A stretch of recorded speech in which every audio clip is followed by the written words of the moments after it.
السلام علیکم ورحمۃ اللہ۔ جی میرے پیارے بھائیوں اور میری معززات ماؤں بہنوں اور بیٹیوں، بلوغ المرام کتاب الطہارہ باب الغسل و حکم الجنوبی، سبق نمبر ہے 28۔ بسم اللہ الرحمن الرحیم۔ عن عائشہ رضی اللہ تعالی عنہا قالت کان رسول اللہ صلی اللہ علیہ وسلم یغتسل من اربع من الجنابۃ ویوم الجمعۃ ومن الحجامۃ ومن غسل المیت، رواہ ابو داود وصححہ ابن خزیمہ۔ سیدہ عائشہ بنت ابی بکر الصدیق و بنت ام رومان رضی اللہ تعالی عنہم راویہ ہیں، فرماتی ہیں کہ نبی علیہ الصلاۃ والسلام 4 چیزوں کی وجہ سے غسل کیا کرتے تھے۔ نمبر 1 جنابت سے، نمبر 2 جمعے کے روز، اور نمبر 3 سینگی لگوانے کے بعد، اور نمبر 4 میت کو غسل دینے کی وجہ سے۔ تو اس حدیث سے ہمیں یہ معلوم ہوا کہ ان 4 موقعوں پر غسل کرنا نبی علیہ الصلاۃ والسلام کا طریقہ ہے۔ پہلا موقع کہ جنابت کی وجہ سے احتلام ہو گیا یا ہم بستری کر لی بیوی سے، تو اس موقع پر غسل کرنا فرض ہے۔ اسی طرح جمعے کے تعلق سے نماز جمعہ کے لیے غسل کرنا تو یہ سنت مؤکدہ اور مستحب ہے، اور جمعے کے غسل کے تعلق سے آگے مزید احادیث بھی آ رہی ہیں، اور غسل جمعہ کے تعلق سے علماء اور ائمہ کرام کے مختلف اقوال ہیں مختلف احادیث کی روشنی میں۔ امام ابو حنیفہ، امام مالک، امام شافعی اور امام احمد رحمہم اللہ تعالی غسل جمعہ سنت مؤکدہ ہے، واجب نہیں ہے، اور یہی بات راجح ہے۔ امام ابن تیمیہ رحمہ اللہ فرماتے ہیں غسل جمعہ مستحب ہے۔ اسی طرح جمہور فرماتے ہیں کہ غسل جمعہ مستحب ہے، اور کچھ دیگر علماء نے یہ کہا کہ غسل جمعہ جو ہے وہ واجب ہے۔ تو اس میں راجح بات یہی ہے کہ جمعے کے لیے غسل کرنا سنت مؤکدہ اور مستحب ہے، اور اس کے بعد ہے سینگی لگوانے کی وجہ سے غسل کرنا، تو یہ بھی فرض نہیں ہے، جیسا کہ انس رضی اللہ تعالی عنہ کی روایت میں نبی علیہ الصلاۃ والسلام نے حجامہ کروایا اور آپ نے وضو کیے بغیر نماز پڑھی۔ اسی طرح میت کو غسل دینے کے تعلق سے تو یہ بھی مستحب ہے، میت کو غسل دینے والے پر غسل کرنا فرض نہیں ہے۔ اگلی حدیث عن ابی ہریرہ رضی اللہ تعالی عنہ فی قصۃ ثمامۃ بن اسال عندما اسلم وامرہ النبی صلی اللہ علیہ وسلم ان یغتسل واصلہ متفق علیہ۔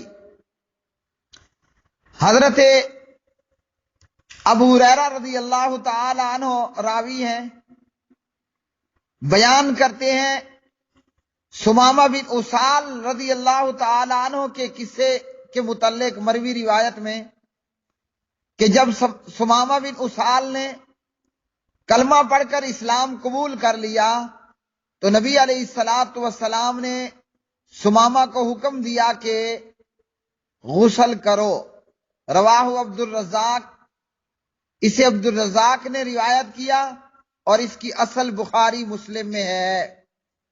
اس حدیث سے یہ معلوم ہوا کہ کافر جب اسلام کے لیے آمادہ ہو تو اس کو چاہیے کہ پہلے وہ غسل کرے۔ یہ غسل واجب ہے یا مسنون یا مستحب، اس میں بھی علماء کے مختلف اقوال ہیں۔ امام مالک اور امام احمد رحمہم اللہ تعالی کے نزدیک یہ واجب ہے۔ امام شافعی اور امام ابو حنیفہ رحمہم اللہ تعالی فرماتے ہیں کہ یہ مستحب ہے۔ سمامہ بن اسال رضی اللہ تعالی عنہ پیارے نبی علیہ الصلوۃ والسلام کے صحابہ نے اسے گرفتار کیا اور مدینے میں آپ علیہ الصلوۃ والسلام کی خدمت میں اس کو پیش کر دیا۔ پھر نبی علیہ الصلوۃ والسلام کے حکم پر اس کو مسجد نبوی کے ایک ستون کے ساتھ باندھ دیا گیا اور یہ کہتا رہا، اس دوران قید کے دوران یہ کہتے رہے، مجھے چھوڑ دو گے تو میں یہ آپ کا احسان ہوگا، اور اگر میرے ساتھ کچھ معاملہ کیا تو میری قوم قبیلہ آپ سے بدلہ لے گی۔ 3 دن بعد نبی علیہ الصلوۃ والسلام نے بطور احسان انہیں آزاد کر دیا، اور اس کے بعد یہ مسلمان ہوئے اور عمدہ مسلمان ہوئے۔ جن دنوں میں لوگ مرتد ہو رہے تھے، سمامہ بن اسال بڑی مضبوطی اور ثابت قدمی سے اسلام پر ڈٹے رہے۔ ان کی قوم مسلمہ کذاب کے فتنے کا شکار ہوئی، مگر یہ اس کذاب کے خلاف بڑے حوصلے اور پر عزم اور باہمت رہ کر ثابت قدم رہے۔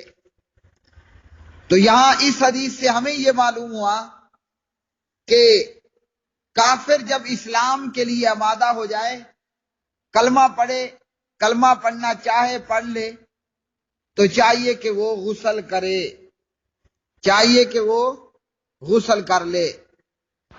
مسنون غسل کے کچھ مواقع ہیں۔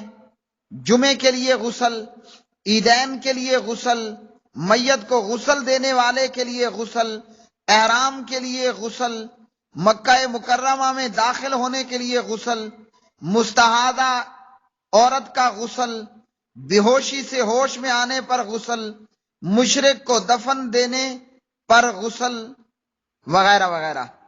اگلی حدیث عن ابی سعید الخدری رضی اللہ تعالی عنہ ان رسول اللہ صلی اللہ علیہ وسلم قال غسل یوم الجمعۃ واجب علی کل محتلم، اخرجہ البخاری ومسلم وغیرہما۔ ابو سعید خدری رضی اللہ تعالی عنہ راوی ہیں، نبی علیہ الصلوۃ والسلام نے فرمایا جمعے کے روز غسل کرنا ہر بالغ پر واجب ہے۔ تو اس حدیث سے یہ معلوم ہوا کہ جمعے کے دن غسل کرنا واجب فرض ہے۔ یہ حدیث ان علماء کرام کی ائمہ دین کی دلیل ہے جو جمعے کے غسل کو واجب قرار دیتے ہیں، کیونکہ اس روایت میں، اس حدیث میں واجب کا لفظ صراحتاً آیا ہے، اور جمہور کہتے ہیں کہ غسل جمعے کے دن کرنا یہ سنت مؤکدہ اور مستحب ہے، اور وجوب کا حکم تاکید کے لیے ہے، جیسا کہ آگے احادیث آ رہی ہیں۔ اگلی حدیث عن سامورہ بن جندب رضی اللہ تعالی عنہ قال قال رسول اللہ صلی اللہ علیہ وسلم من توضع یوم الجمعۃ فبها ونعمت ومن اغتسل فالغسل افضل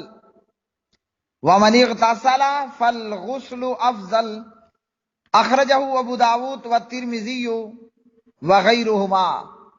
سمرہ بن جندب رضی اللہ تعالی عنہ راوی ہے، نبی علیہ الصلوۃ والسلام نے فرمایا جس نے جمعے کے روز وضو کیا اس نے اچھا کیا، جس نے جمعے کے روز وضو کیا اس نے اچھا کیا، اور جس نے جمعے کے دن میں غسل کیا تو غسل کرنا افضل ہے، غسل کرنا افضل ہے۔ اب یہ حدیث جمعے کے روز غسل کے عدم وجوب کے موقف پر تائید کرتی ہے، جیسا کہ جمہور اور ائمہ اربعہ وغیرہ کا موقف ہے۔ اس حدیث سے یہ معلوم ہوا کہ جمعے کے دن غسل کرنا یہ افضل ہے، اور اسی طرح جو حدیث جمعے کے دن غسل کرنے کے تعلق سے بتا رہی ہے کہ غسل یوم الجمعہ واجب، وہ روایت ہے بخاری مسلم وغیرہ کی، اس سے زیادہ صحیح روایت ہے، اور یہ روایت بھی حسن روایت ہے کہ جمعے کے دن غسل کرنا افضل ہے۔ تو چاہیے یہ کہ ہر بندہ کوشش کرے نماز جمعے کے لیے آنے والا کہ وہ غسل کرے، اور اگر کوئی غسل نہیں کرتا تو بھی درست ہے، لیکن افضل و اولا اور اعلیٰ یہی ہے کہ جمعے کے لیے آتے ہوئے غسل کرنا چاہیے، اور یہ غسل سنت مؤکدہ اور مستحب ہے۔ اگلی حدیث عن علی بن ابی طالب رضی اللہ تعالی عنہ قال کان النبی صلی اللہ علیہ وسلم یقرئنا القرآن ما لم یکن جنبا، رواہ احمد وغیرہ، وہذا لفظ الترمذی وحسنہ وصححہ ابن حبان۔